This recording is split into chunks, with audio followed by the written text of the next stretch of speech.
Piccolo rigagnolo avanza timidamente nascosto tra i fili d'erba e le larghe foglie dai lovaz. Con impeto infantile si getta in una serie di cascate dalla cornice maestosa. Riprende il cammino con giovanile entusiasmo per diventare lama.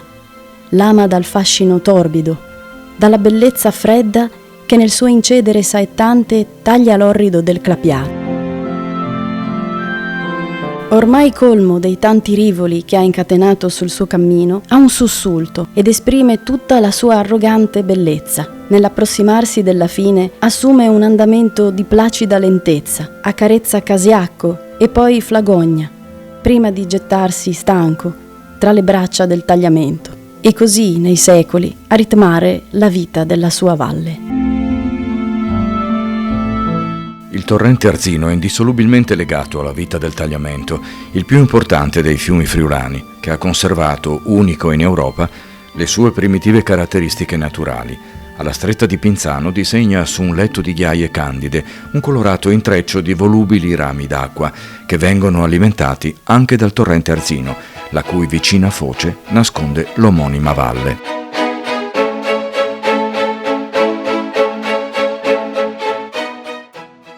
Il paesaggio offre un'infinità di interessanti elementi che coniugano storia e natura, a cominciare dalla cerchia collinare morenica e dalle testimonianze del passato, prima fra tutte il castello di Ragogna.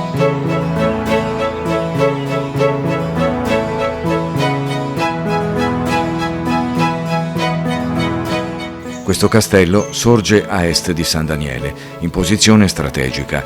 I primi documenti fanno risalire la sua edificazione intorno al VI secolo.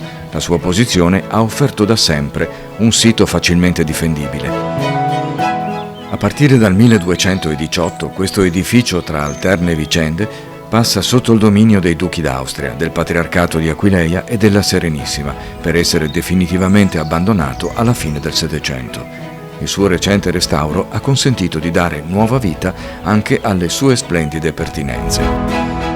Da qui il panorama è molto suggestivo e si può scorgere, di fronte proprio allo sbocco della Val d'Arzino, un altro interessante castello, quello longobardo di Flagogna, abitato fino al momento del catastrofico terremoto del 1511. Il territorio circostante è modellato dai capricci dell'antico ghiacciaio del tagliamento ed è ricco di una natura esuberante che esalta i colori della flora spontanea lungo le strade e le capezzanie che si inoltrano tra i coltivi.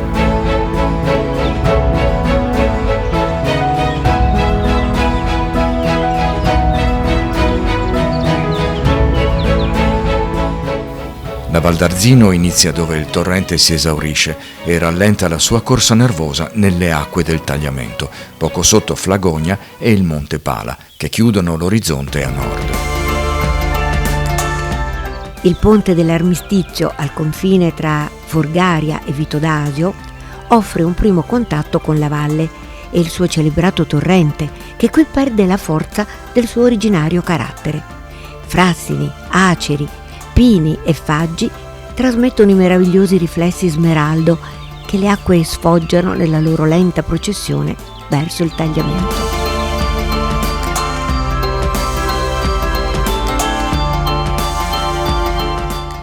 Ma dopo il terremoto è cambiato tutto? Sì, non poteva essere altro. Con la distruzione che c'è stata, 17 morti, il 90% dei paesi distrutti, quindi siamo partiti da zero. Ci siamo accorti tutti insieme che non c'è più quella luce che avevano i nostri paesi, l'anima dei nostri paesi. Le piazze, la chiesa, l'osteria, tutti i posti dove si socializzava, si discuteva e anche si maturava, ecco, non ci sono più, si sono svuotati. Siamo tutti rinchiusi nelle nostre case in maniera individuale, un po' come in città, e questo ci fa soffrire molto perché abbiamo i grandi problemi della montagna e abbiamo l'individualità della città. Sì, però è difficile capire se la vita di un tempo era meglio o peggio della vita di oggi. Vedi, bisogna differenziare tra l'aspetto umano e l'aspetto economico.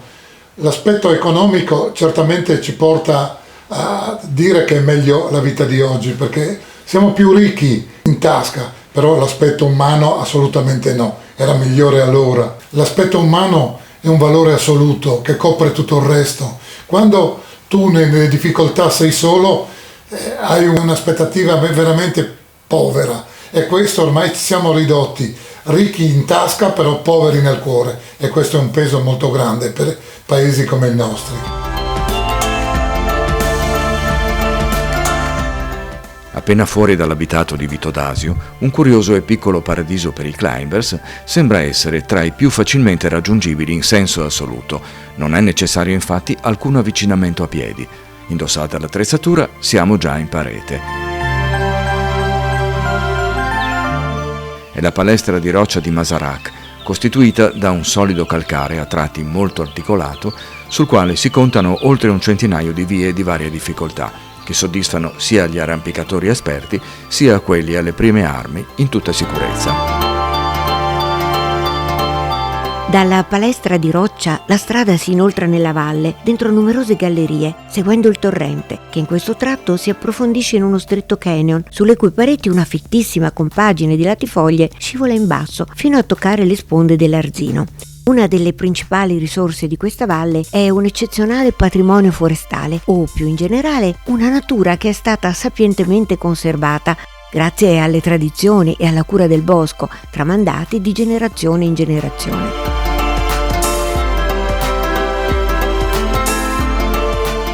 Il conte Cecconi ne sapeva qualcosa di boschi? Assolutamente sì, pensa che lui aveva piantato 2 milioni di piante nella sua foresta. Il conte Cecconi è stato un grande uomo. È stato senza dubbio uno dei più grandi friulani della storia. È partito semi-analfabeta da Pielungo a 18 anni, andando nella più grande città d'Europa dopo Vienna, e lì ha sviluppato in 50 anni un patrimonio, per dare alcuni numeri, da 24 milioni di lire quando è morto. Questo solo per dare l'idea di quanto grande è stata la sua opera.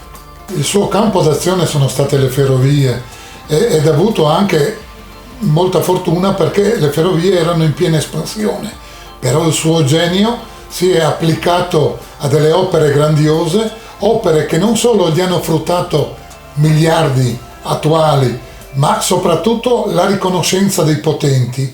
Infatti a farlo nobile fu l'imperatore Francesco Giuseppe, il marito della famosa Sisi. Ancora oggi, dopo quasi 2 secoli, c'era stata una grande testimonianza dell'epopea del Cecconi, che sta rivivendo a Pielungo il suo castello, ed è veramente un peccato che siano andate distrutte tutta la parte delle scuderie dove vivevano le oltre 120 persone che erano impegnate nel funzionamento del castello e della foresta Cecconi.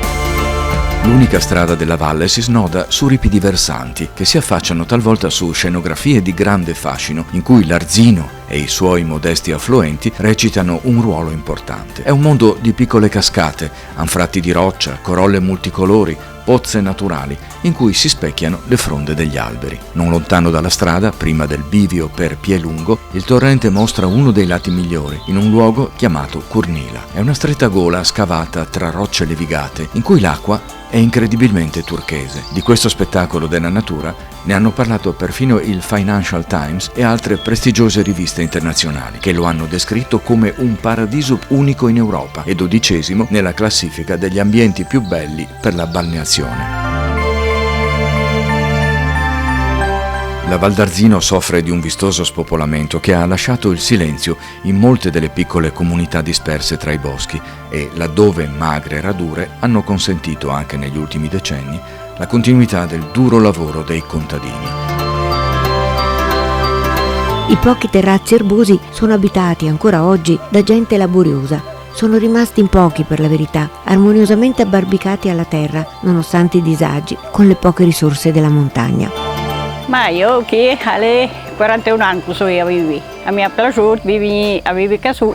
È stato il terremoto del 76, però chi ha fatto un po' di disastro, però tra le zone vicine è stato più disastro.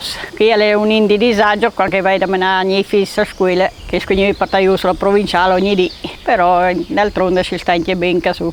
Anche se è un po' disabitato, però ci sta bene, è un po' solitario, però non viene in questo lavoro, ci vive sull'agricoltura, lavoro in bestie, Una volta prende il terremoto il gnome per fare formare. Come non si fa poi perché un po' che per questioni di salute non si arriva a fare e dopo le masse lavoro. Dopo noi veniamo poi a togliere i latti, quindi pensare al cati. No, teniamo sotto i vigili e dopo sì, vendiamo una bestia quando è grande. In un bosco, si lavora sì, da urlenza, si fa lens per vendere e quindi si tengono occupati. C'è cupolini, insomma, dalle neste sforze. E di mattina si deve, si fa colazione, dopo si va alle bestie, in la stalla. Durante il dì, dunque si fa il lavoro, sono a pranzo, quello che lati. Una volta veniva tante neve, ma come non ven troppe, quindi si può stare tranquilli. Primo paese alle Pielung, dopo dalla banda di Chiate Bande alle Mondi Prat, Fordiaria, San Rocco. E qui a Mondi Prat sono 8 km, arriva a Fordiaria a 15-20.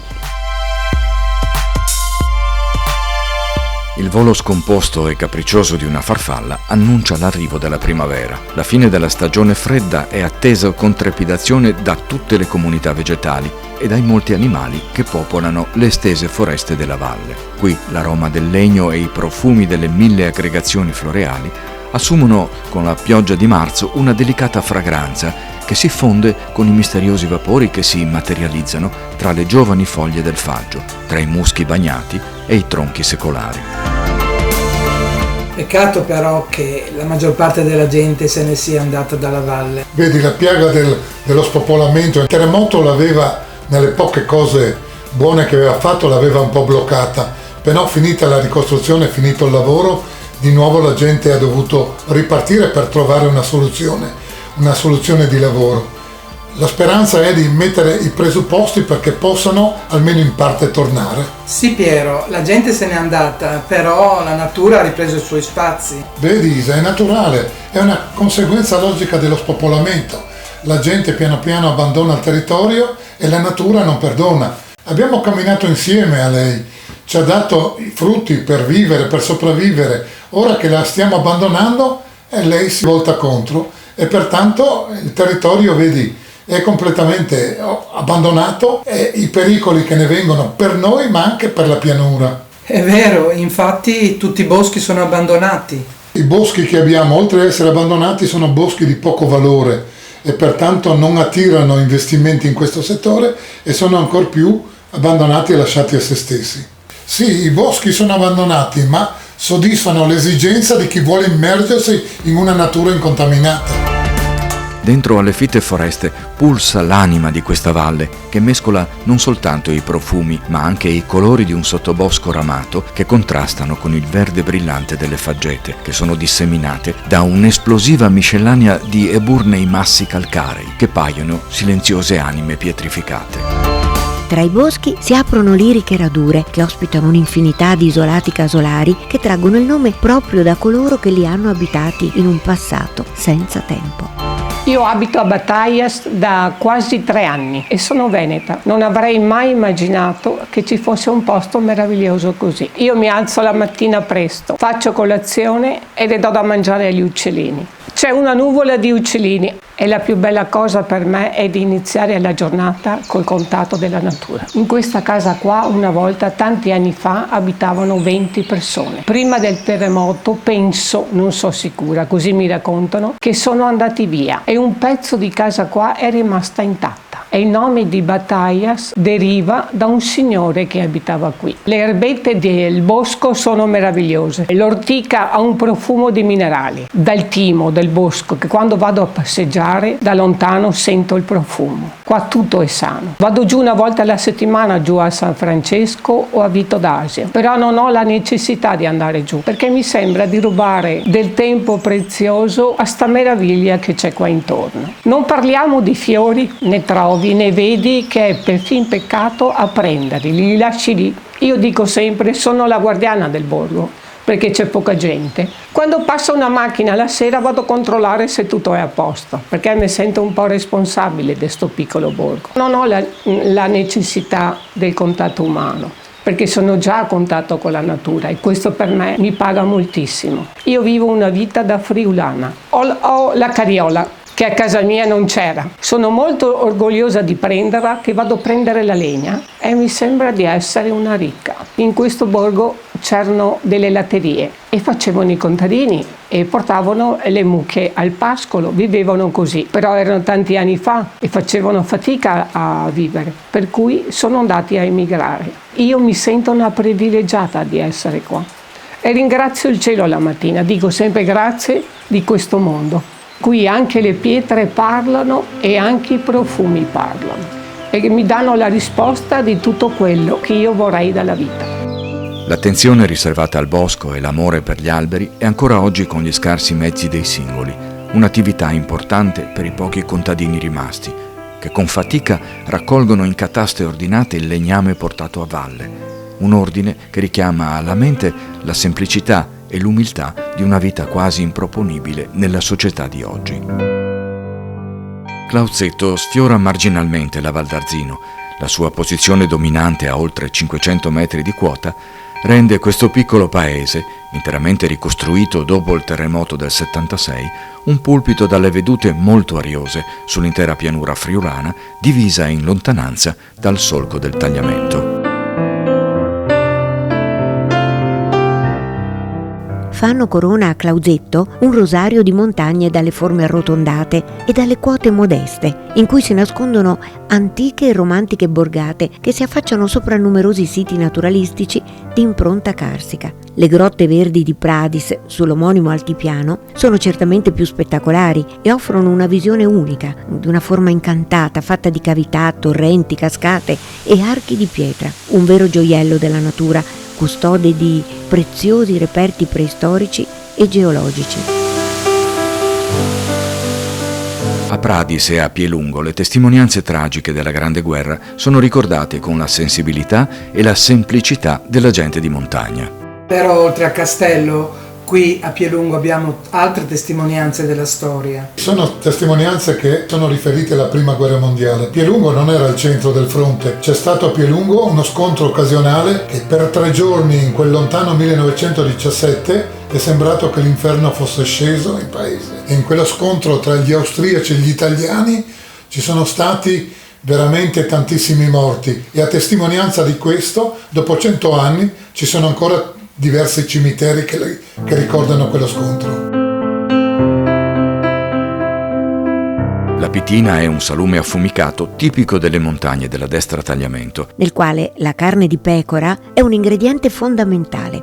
L'incontro con questo prezioso animale in questa e altre valli limitrofe non è quindi del tutto casuale. Si accompagna nella tradizione locale con la caratteristica balote, una palla di polenta riempita di formaggio salato e cotta sulle braci. Dalle sorgenti il torrente Arzino viaggia per circa 28 km prima di versare le sue acque in quelle del tagliamento. Nella parte centrale del suo corso lambisce l'abitato di San Francesco, posto a circa 400 metri di altezza. È un piccolo villaggio che un tempo era abitato da contadini e pastori. La sua vocazione agricola è ancora oggi visibile nell'architettura delle vecchie case di pietra e nella disposizione dei prati e dei pascoli, che si spingono fino alle sponde del torrente, che qui si allargano, rallentando la corsa impressa dai forti dislivelli nella parte alta del suo percorso. I ruderi dei vecchi fienili sono come ombre che ricordano le faticose attività del passato e fuori al paese segnano il confine con una natura che diventa la vera protagonista del paesaggio, fino ai sovrastanti monti Verzegnis, Teglara e Valcalda.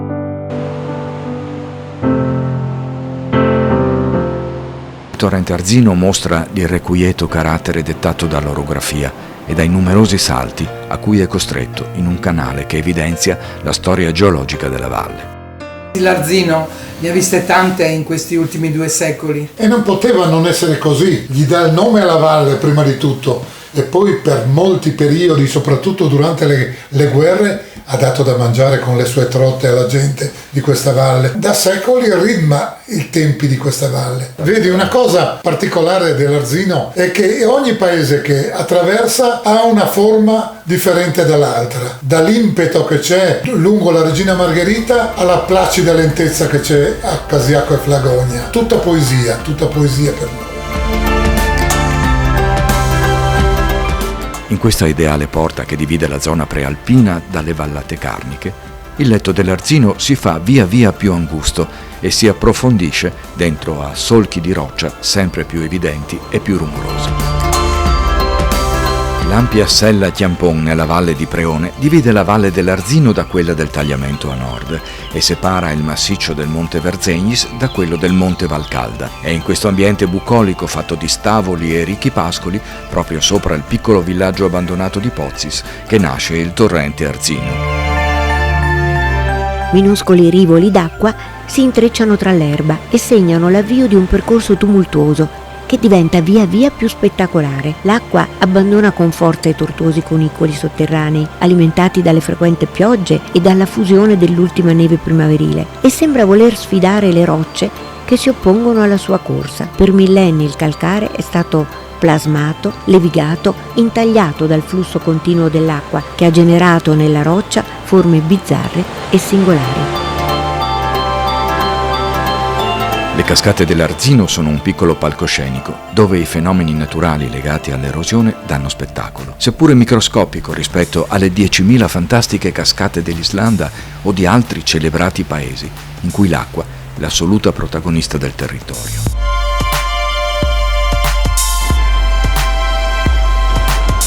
Qui la portata dell'acqua è modesta e dipende sia dalle precipitazioni piovose sia dallo scioglimento delle nevi. In ogni caso, e con le dovute distinzioni, questo scrigno naturale è in grado di regalare autentiche emozioni.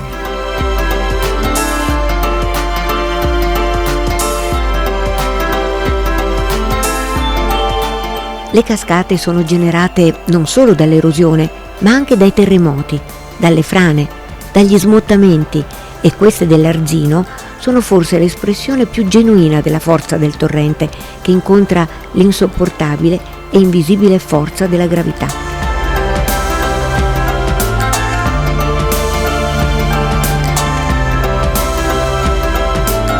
L'acqua è impalpabile e scappa dispettosa ad ogni vano tentativo di afferrarla. Segna in qualche modo il tempo, come una clessidra di sabbia che ipnotizza nel suo lento movimento all'interno del vetro. L'acqua è imprevedibile, forza gli ostacoli, superando le barriere, aggirando i massi, incuneandosi nei meandri più angusti, esplodendo in fragorose cascate che vaporizzano in nuvole di goccioline minute, tra passaggi vertiginosi e scivolose pareti tapezzate di muschi.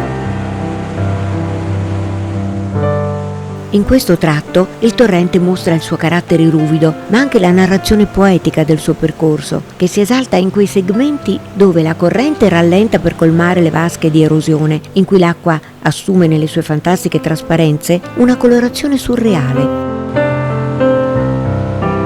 Il sentiero che si snoda lungo il torrente consente di ammirare in tutta sicurezza i tratti più belli di questo complesso sistema idrico, che riassume il millenario lavoro dell'acqua in questa valle solitaria delle Prealpi.